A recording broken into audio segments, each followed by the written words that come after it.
In the quiet city of Onitsha lived a little orphan girl named Binyelum. Binyelum lived with her late father's elder brother, Uncle Ifeanyi, and his family. Uncle Ifeanyi's wife, Auntie Nneka, hated Binyelum so much. While all her children did was play and watch TV, Binyelum was being made to do all the house chores in her home alone. Auntie Nneka never allows Binyelum eat fresh food from her pot. Binyelum was only allowed to eat her children's leftovers or soured meals. Every night, Binyelum will stand before the portrait of her late parents in her tiny room and cry to them, as well as lament her pains to them. She was the only child of her late parents, who loved and adored her so much when they were alive. Her late father used to call her Apunanwum, while her late mother calls her Asannaya. Binyelum was a very beautiful and intelligent girl who was born into riches and lacked nothing when her parents were alive. Her late father, Chief Obi, loved his elder brother, Uncle Ifeanyi, so much when he was alive. Uncle Ifeanyi was not as rich as Binyelum's father, despite being the older one. But Binyelum's father made sure Uncle Ifeanyi had all he wanted in life. Uncle Ifeanyi, however, secretly wanted more from life. But no matter how much effort he put into anything, success never came to him the way it came to Binyelum's father with ease. Binyelum's late mother also respected and adored Uncle Ifeanyi so much. She used to make large bowls of soups and stews every weekend to stock up Uncle Ifeanyi's fridge for him when he was still a bachelor. The day Uncle Ifeanyi announced to Binyelum's parents that he had found a wife, they were so happy for him. Binyelum's father, Chief Obi, single-handedly sponsored a Dubai destination wedding for his elder brother, Uncle Ifeanyi, furnished a bigger apartment for him and his new wife, and gave them so much gifts. Binyelum's mother tried to bond with Auntie Nneka, Uncle Ifeanyi's new wife, as well as give her orientation on the best foods Uncle Ifeanyi loved to eat and how he loved them. Auntie Nneka respectfully appreciated Binyelum's mother to her face. But unknown to Binyelum's mother, Auntie Nneka couldn't stand her. Auntie Nneka hated that Binyelum's mother was pretty, classy, and the one with the richer husband. One hot afternoon, Binyelum returned home from school and was shocked to see so many people in her father's sitting room. Auntie Nneka wrapped Binyelum in a warm embrace, took her to a corner where she calmly whispered to her in a mocking tone, "I am your new mama now, Binyelum." It happened that Binyelum's parents had a car crash on their way to the office earlier that day, and both of them died on the spot. That was the day everything about Binyelum's life changed for the worse. Uncle Ifeanyi immediately took charge of Binyelum's father's wealth as his only sibling and brother. He promised people that he would care for Binyelum. The opposite, however, became the case after a while when everybody had moved on. Uncle Ifeanyi's wife, Auntie Nneka, officially converted Binyelum to her slave. Every morning, Auntie Nneka would serve her own children she had for another man before marrying Uncle Ifeanyi, very hot and delicious breakfast. She would give none to Binyelum, whose father owned the wealth she and her husband were lavishing. Whenever little Binyelum asked Auntie Neka for food, Auntie Neka would give her a dirty slap and call her degrading names like dirty orphan girl. When Binyelum runs to Uncle Ifeanyi to come rescue her, Uncle Ifeanyi will push her off, take his car keys and leave the house. But Uncle Ifeanyi used to like me when Daddy and Mommy were alive, Binyelum would whisper to herself while painfully wiping off hot tears from her eyes. Since her parents passed on, all Uncle Ifeanyi does was drink, smoke and go for parties. Auntie Neka and her children were the ones running the home. Binyelum felt so alone in the world. Her parents were gone, and Uncle Ifeanyi, who was her only living relation, didn't care about her. Every day after school, Binyelum will return home with her worn-out school uniform and start doing house chores, while her step-siblings will sit in the living room, watching TV and playing video games. When Binyelum serves Auntie Neka's children their lunch, she would have to wait for their leftovers before she will have something to eat. When Auntie Neka's children discovered that Binyelum intentionally serves them large portions of food so that what they will remain for her will be worth a meal, they started pouring a large percentage of their leftovers on the floor and will in turn order Binyelum to clean them up mockingly.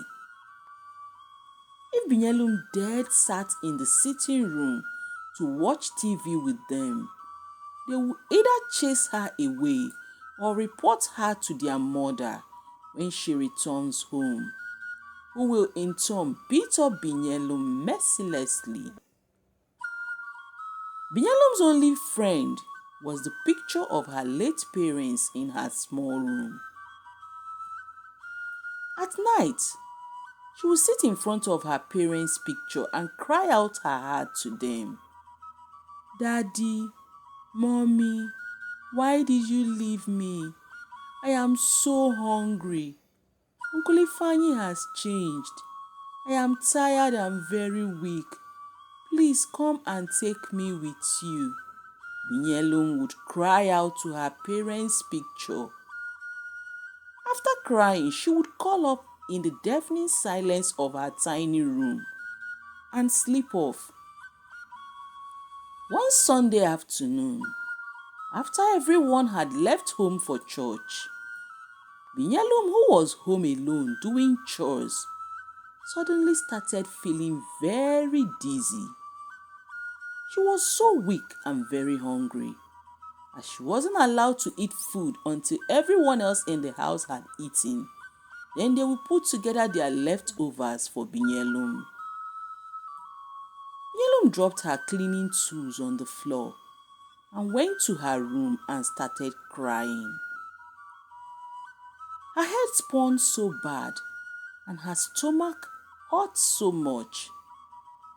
"Daddy, Mommy," cried out Binyelum. "It feels like I would die. I am so hungry.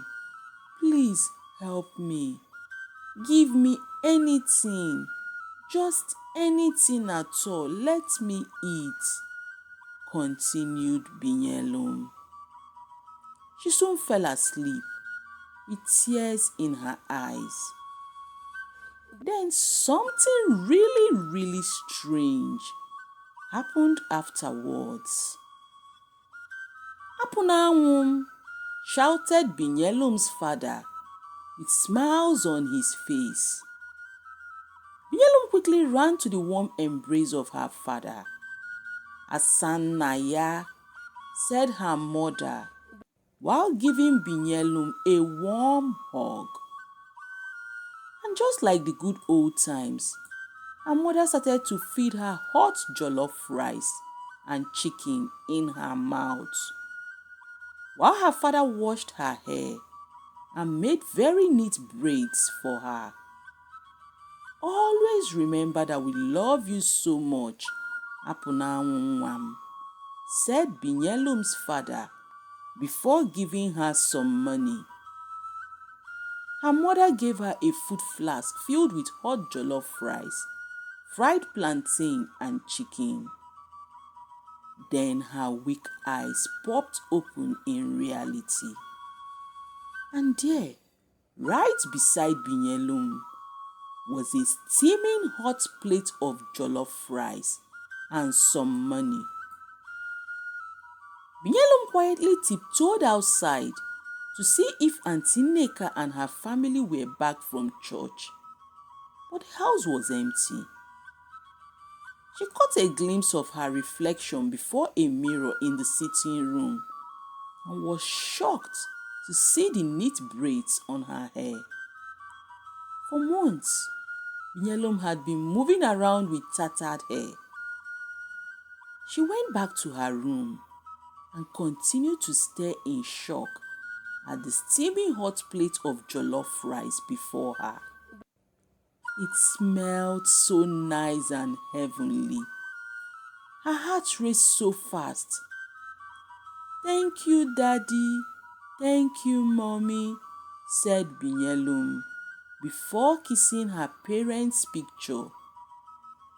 She hid the money beneath her tiny mattress, sat on the floor, and tearfully started eating the hot plate of jollof rice, like her whole life depended on it.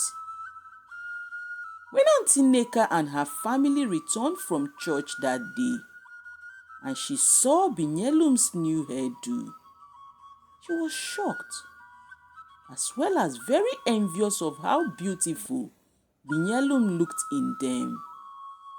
"You little thief! Where did you get money for that rubbish hairdo?" thundered Auntie Neka before giving Binyelum a very dirty slap.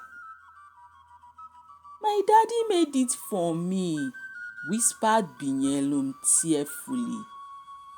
"I see, you little liar. So ghosts now make hair," thundered Auntie Neka, while her children laughed and pulled at Binyelum's hair. Uncle Ifeanyi, clutching his Bible to his hands, watched on and said nothing. "When I am done with you today, when you see people's money, you will avoid it," continued Auntie Neka, while flogging Binyelum with a fat cane. Binyelum's hands burned so bad as she screamed in tears. Auntie Neka stormed into Binyelum's room and started scattering everywhere. "I wonder who you smelly orphan is trying to impress by going to plait your hair," continued Auntie Neka, while throwing things around in Binyelum's room. Not long after, she saw it. The money Binyelum tucked away beneath her mattress. "I said it, oh, little thief," roared Auntie Neka as she pulled Binyelum's ears. It was in that moment that Uncle Ifeanyi finally got involved in the issue. He quietly walked towards Binyelum and gave her a dirty slap. "Uncle, my daddy gave it to me. I didn't steal anybody's money," cried Binyelum. Auntie Neka took all of the money, got a scissors and chopped off all of Binyelum's new braids. That night, Binyelum was made to sleep outside the house on the balcony as punishment for stealing. Binyelum curled up at a corner of the balcony, crying uncontrollably while staring into the thick darkness fearfully. She soon slept off, and there they were, once again, her daddy and her mommy. Her mother tearfully gave her a warm hug and comforted her, while her father tended to her wounds.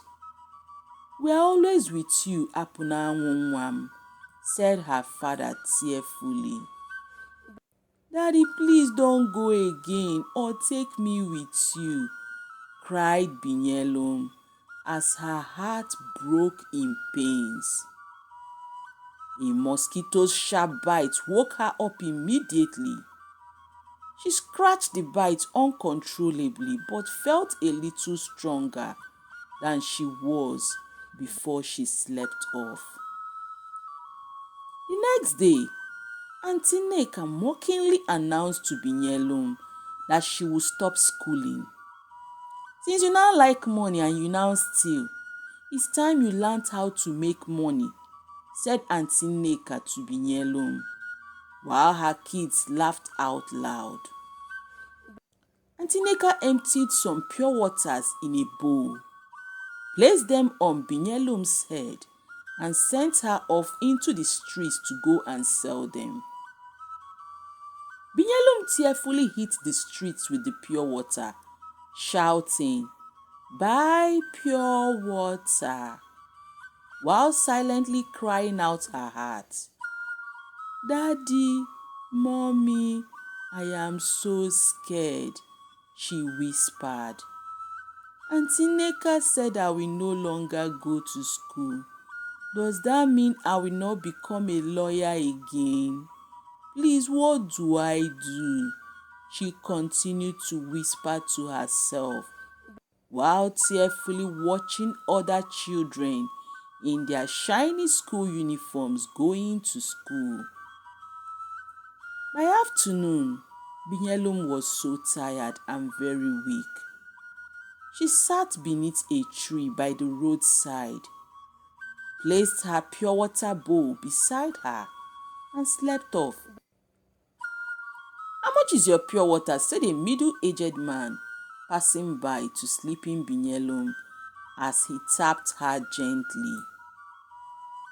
The man paid for all the remaining pure water in Binyelum's bowl, gave her some money, and whispered, "Keep the change, Apunanwu," and quickly walked away. Cold shivers spread through Binyelum's fragile body, but she was so weak to run after the man. "Only Daddy calls me that name," she whispered to herself before shouting, "Thank you so much, Daddy." Binyelum carefully took out Auntie Neka's money from the money and ran to buy food joyfully as she was so hungry. Back home that evening, when Binyelum handed over Auntie Neka's money to her, she received a thunderous slap from Auntie Neka. "You haven't even started business and you're already using my money to do a piriko," thundered Auntie Neka. "I didn't steal your money," said Binyelum tearfully. "You dirty liar," shouted Auntie Neka. "My friend saw you buying food at Mama Oke's canteen with my money, Okwaya." "Auntie, I didn't steal your money," cried Binyelum. "A customer dashed me the food I ate outside today." "Oh, so you bought food outside, you long-throat dirty girl. Which customer? You already have boyfriends?" roared Auntie Neka, before stylishly counting the money Binyelum gave her. Seeing that the money was complete, she shamefully dismissed Binyelum without any apologies. Binyelum cried so hard that night before her parents' picture. "Daddy, Mommy, I don't know any boy. These people hate me so much. Please come and take me away from here, whispered Binyelum. Yet again, her stomach was so empty and it hurt so bad. She curled up on her tiny mattress and slept off. Auntie Neka decided to let Binyelum be for a while after realizing her mistake the last time. So for a while, everything felt peaceful for Binyelum. She woke up every day with great optimism and always sold off all her pure waters. Many people loved Binyelum and sometimes asked her to keep the change, which she uses to buy food sometimes. Peace, however, never lasted in Binyelum's life. One sunny Saturday morning, Binyelum had just finished her chores when she passed by the sitting room and heard Auntie Neka's children laughing out loud while watching TV. She quietly sat by the door and started watching what they were watching with them and laughing along, as it was very funny. Binyelum got carried away and forgot she was to go and sell pure water for the day. Auntie Neka came back home on time that day unannounced and beat up Binyelum mercilessly for not going to sell pure water and for having the audacity to sit in her sitting room and watch TV with her kids. Binyelum collapsed on the floor from the beating, and neither Auntie Neka nor any member of her family cared to check up on Binyelum and see if she was okay. Chief Obi and his wife's ghost stood there in silence, watching with tearful eyes as their little girl fought for her life on the cold floor. That night, Uncle Ifeanyi was snoring away at the porch where he slept off drunk when suddenly he started sweating profusely and shaking so bad. There before him in his dream was his late brother and his wife. "Ifeanyi, you have all my money. Why is my child not in school anymore?" said Binyelum's father to Uncle Ifeanyi. "Warn your wife to stop maltreating my child. The next time she lays a finger on my child, you will not like what I will do to you." Uncle Ifeanyi opened his eyes and fearfully ran inside the house. The dream felt so real, like his late brother and his wife were right before him. He, however, waved it off as just a dream. Uncle Ifeanyi didn't warn his wife as he was told. Neither did he send Binyelum back to school. Weeks passed on and everything went back to the normal routine. One evening, Binyelum was so tired after she returned from where she went to sell pure water and slept off on her mattress, when suddenly some strokes of cane started to hit her fragile body. "You good-for-nothing dirty orphan! Will those plates in the kitchen wash themselves?" thundered Auntie Neka as she continued to flog Binyelum with the fat cane in her hand. Binyelum screamed out in deep pains and shouted, "Daddy, Mommy, please help me." And in that moment, something really strange happened. Auntie Neka's hands hung mid-air as she lifted it to give Binyelum another stroke. "Wicho, what have you done to me?" screamed Auntie Neka, who was now in very deep pains. Uncle Ifeanyi quickly ran into the room to know what was happening. He dragged confused-looking Binyelum by her dress, asking her what she did to his wife. "I swear, I didn't do anything to her, Uncle Ifeanyi," muttered a tearful and confused-looking Binyelum. As Auntie Nneka continued to scream in pains, and her hung hand continued to twist backwards, Uncle Ifeanyi angrily raised his hands to slap Binyelum. But before his hands got to Binyelum's face, his eyes shut immediately and everywhere went dark. "My eyes! My eyes!" he screamed in pains. Binyelum, who was now feeling so terrified and confused over all that was happening, ran away from the house. She had no idea where she was running to, but the unknown was better for her than the aftermath of what her uncle and her auntie would do to her later whenever things normalizes. From that day onwards, Uncle Ifeanyi became blind permanently, and Auntie Nneka's hand got amputated. No one in their family ever saw Binyelum again. This is the end of my story. The moral of this story is that death can come at any time. Whatever little you have in this life, always make future investments for your children through wills and trusts, so that God forbid if anything happens to you, nobody will maltreat your children the way Binyelum was maltreated despite her late parents' wealth. Finally, trust nobody. Thank you for watching.